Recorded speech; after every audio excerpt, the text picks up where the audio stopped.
Alors les enfants, c'est pour quand? Si tu es une femme et que tu as plus de 30 ans sans enfants, tu dois forcément donner des explications.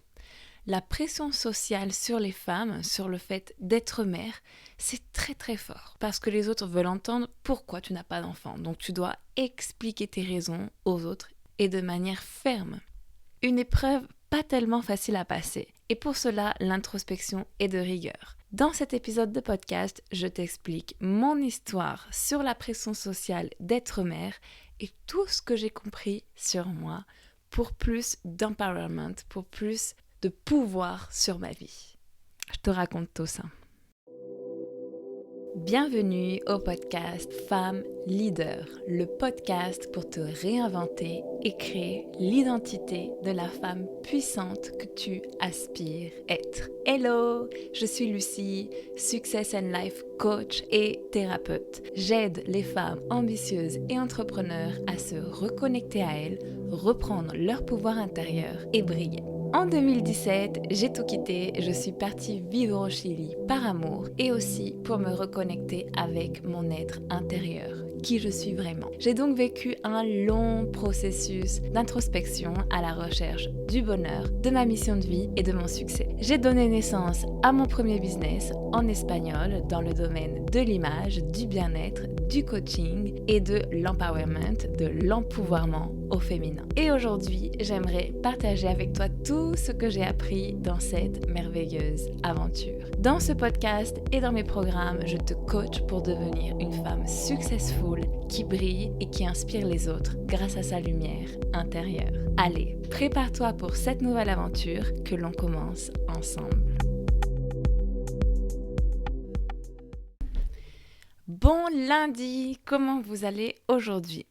Alors à l'heure où je vous prépare ce podcast, en fait, c'est la pleine lune. Oui, parce qu'en fait, je ne poste pas tous les lundis un podcast. D'abord, je l'écris, parfois même j'écris tous les mots.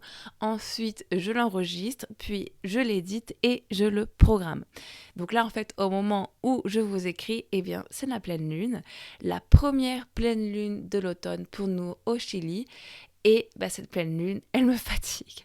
Elle cherche à me montrer en lumière ces zones d'ombre que je ne veux pas voir. Donc forcément, mon énergie est plus down, plus basse. Mais c'est ok, je suis consciente de ça, je l'accepte et surtout je sais que ça va passer.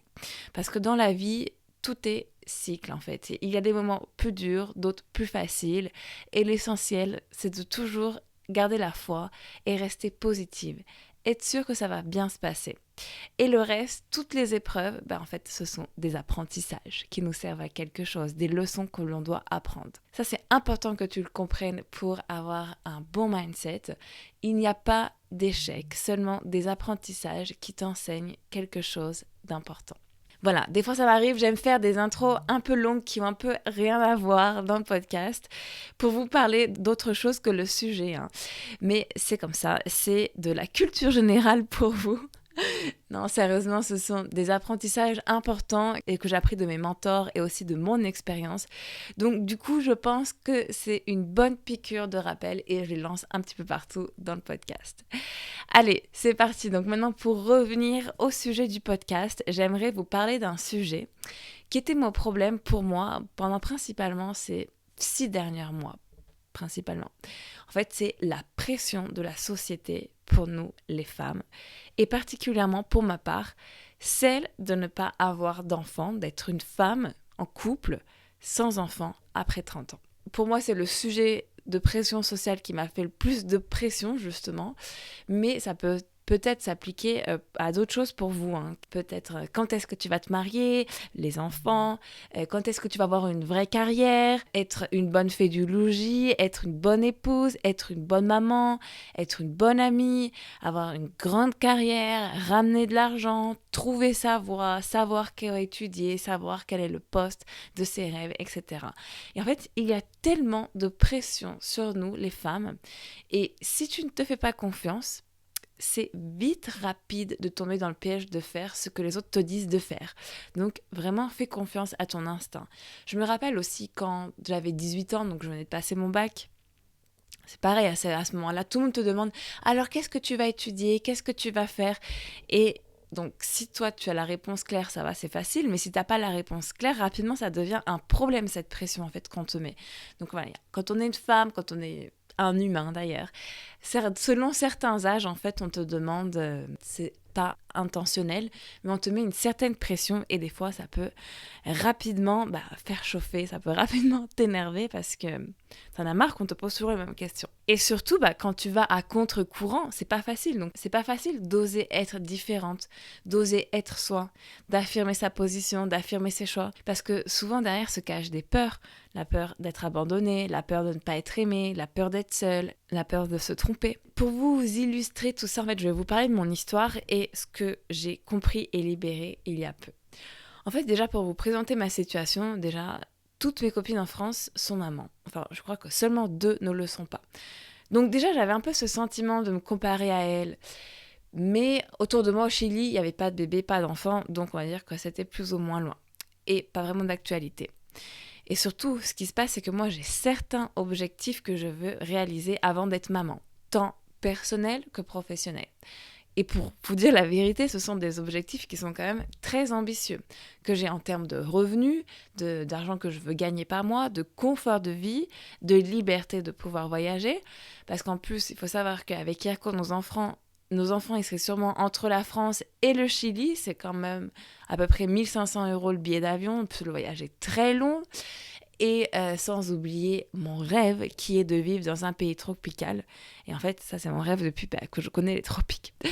Et professionnellement, en fait, j'ai envie de créer une empreinte que je veux laisser dans le monde. Je veux faire passer mon message à beaucoup de monde. Donc du coup, tu vois, c'est quand même des objectifs ambitieux et qui vont un peu être contre-courant de ce que les personnes de mon entourage ou des modèles que j'avais, ou même moi que ce que je pensais être avant. Parce que mon objectif, c'est pas d'avoir un CDI, une maison, des enfants à atteindre la retraite pour être libre, en fait, comme mes parents ou la plupart des gens de la société. Moi aussi, je pensais pareil avant que je voyage. Et du coup, j'ai aussi une certaine position à prendre pour être prise au sérieux, parce que je te dis ça parce que plusieurs fois, des personnes très proches de moi ne croient pas en mes capacités, en fait, et ne pensent que je ne suis pas capable. Donc ça, c'est un autre problème, mais ça, c'est pas le sujet du podcast aujourd'hui. Donc pour revenir à mon histoire d'être maman, donc déjà, ça me travaille un peu avec mes copines, et puis aussi parce qu'il y a quelques années, j'étais allée voir un médecin, et me pressionnait un petit peu, il me disait maintenant c'est l'âge pour toi d'avoir des enfants, sinon le temps il va passer. Et surtout en fait quand le médecin c'est une certaine figure d'autorité, en fait tu lui fais confiance.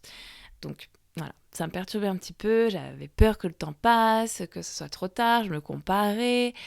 Et oui, parce qu'un jour j'aimerais être maman, mais je sens que c'est pas maintenant, que c'est pas le moment. Donc après cette discussion avec le médecin, en fait, ça m'est resté dans la tête. Et puis ensuite, on me le demandait plus ou moins souvent sur Instagram, un peu tout le monde. Quand on croisait des gens avec Yerko, ils nous demandaient alors les enfants, blablabla. Mais en fait, la pression, elle a commencé à monter en pression justement quand il y a quelques mois, le frère de Yerko, le petit frère, est devenu papa. Et en fait, là, j'ai commencé à me sentir vraiment harcelée de plein de côtés et le vivre mal.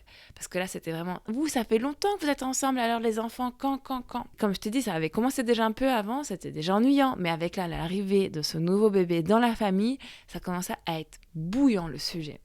Donc, je commence à m'énerver toute seule. Ce sujet commence à prendre trop de place dans ma vie. Ça me rendait énervée et triste aussi, parce qu'en fait, il y avait aussi une partie de moi qui se sentait moins bien que les autres filles de mon âge, parce que moi, je n'avais pas encore d'enfant, donc j'étais pas une très bonne femme, en fait. Donc voilà, ça on va dire, ça restait pendant quelques mois, le sujet était toujours là, mais ça commençait à encore plus monter en pression, là, il y a pas très longtemps, il y a quelques jours. En fait, ma belle-mère et ma belle-sœur, elles m'ont posé la question, et en fait, c'était la première fois qu'elles me posait la question, parce qu'avant, on n'en parlait pas vraiment. Et moi, je suis hyper proche de ma belle-mère et ma belle-sœur. En fait, je les vois tout le temps. On fait plein de sorties ensemble toutes les trois. J'ai une super bonne relation avec elles depuis le début. En fait, c'est ma famille ici au Chili. Et quand elle m'a posé la question, je ne savais pas quoi dire. En fait, je disais des excuses stupides. En fait, on n'a pas encore de maison à nous. Du coup, on va peut-être attendre d'acheter une maison.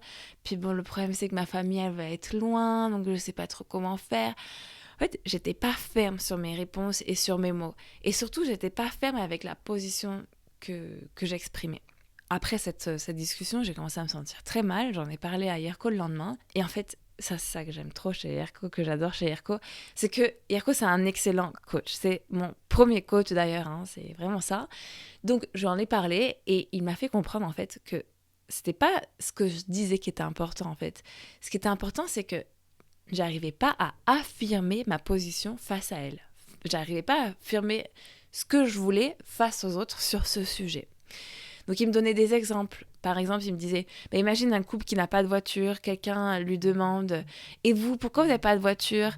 Ah bah la vérité, on essaye, on n'a pas encore assez d'argent pour en acheter, on essaye, et les voitures c'est trop cher, et du coup on va vider toutes nos économies.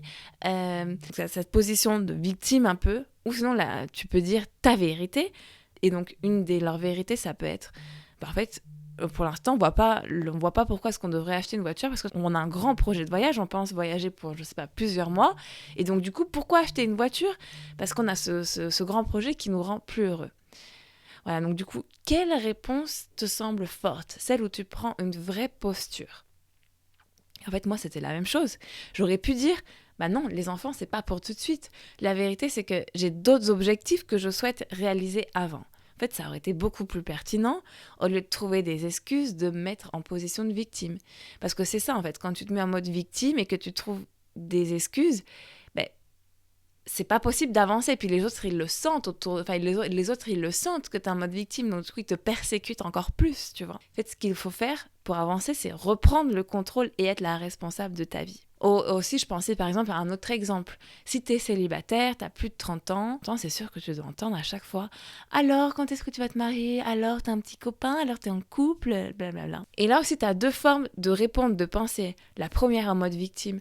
Ah oui, j'aimerais bien, mais j'ai pas encore trouvé la bonne personne. Peut-être que je suis pas assez intéressante, je sais pas comment faire. Peut-être qu'il y a même personne pour moi. Bref, la victime. Ou alors sinon, tu passes en mode responsable et pleine de pouvoir. Bah, la vérité, je pourrais être avec plein de mecs, un mec qui est violent avec moi, qui me manipule, un mec que j'aime pas, qui me fait pas rire. Mais non, moi, c'est pas ça que je veux.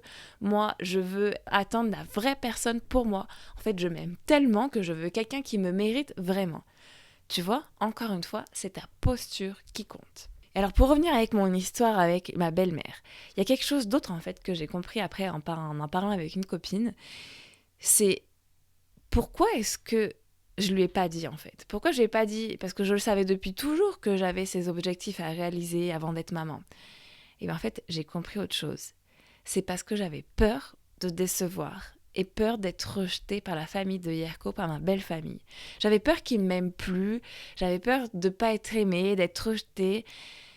Et en fait, ces peurs de pas être aimée, d'être rejetée, elles sont tellement fortes pour la plupart de nous qu'en fait, ça se caractérise de plein de manières.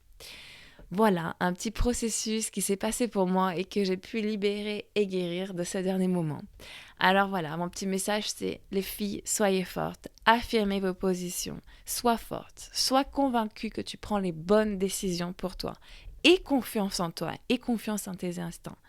De toute façon, personne d'autre ne sait ce qui te rend vraiment heureuse. Donc si tu écoutes et que tu mets en application ce que les autres veulent de toi, tu ne pourras jamais être heureuse. Crée-toi ton propre chemin.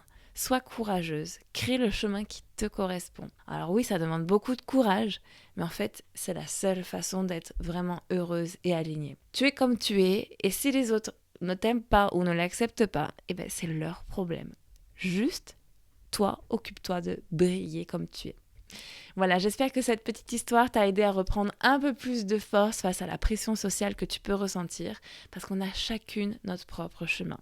Et oui, je sais, c'est vraiment chiant, cette pression sociale. Ça m'a vraiment embêté ce sujet des enfants. Et aussi, je voudrais que quand même la société commence à prendre un peu plus conscience, parce que même si cette question, alors qu'est-ce que tu vas étudier, quand est-ce que tu vas te marier, quand est-ce que tu vas avoir des enfants, etc. Même si ça paraît anodin, et ben en fait c'est hyper malpoli et obsolète. C'est indiscret de demander ça. Et surtout, par exemple, pour le sujet concernant les enfants, il y a des gens qui veulent mais qui ne peuvent pas. Et il y en a même d'autres qui ne veulent pas. Donc maintenant, le modèle de réussite pour une femme ou pour un couple, c'est différent. On ne veut pas tout être maman, on ne veut pas tous avoir des enfants. Donc laissons faire tout le monde comme ils le veulent et ne nous mettons plus la pression à nous inciter à avoir des enfants ou non, ou à étudier cette carrière, ou à faire ce job, ou à avoir cette maison. Voilà, il faut vraiment laisser tomber toutes les pressions qu'on a autour de nous et s'écouter à nous. Voilà, c'était mon petit message sur la pression sociale et surtout les leçons que j'en ai tirées. Donc si ça peut t'aider, c'est super. Sinon, vous êtes de plus en plus nombreuses à m'écouter et vraiment, je vous en remercie. Ça me fait très, très plaisir. Alors, je veux juste vous annoncer que je vais faire une petite pause de podcast parce que, mine de rien, ça prend du temps de faire des épisodes. En plus, je les fais en espagnol et en français.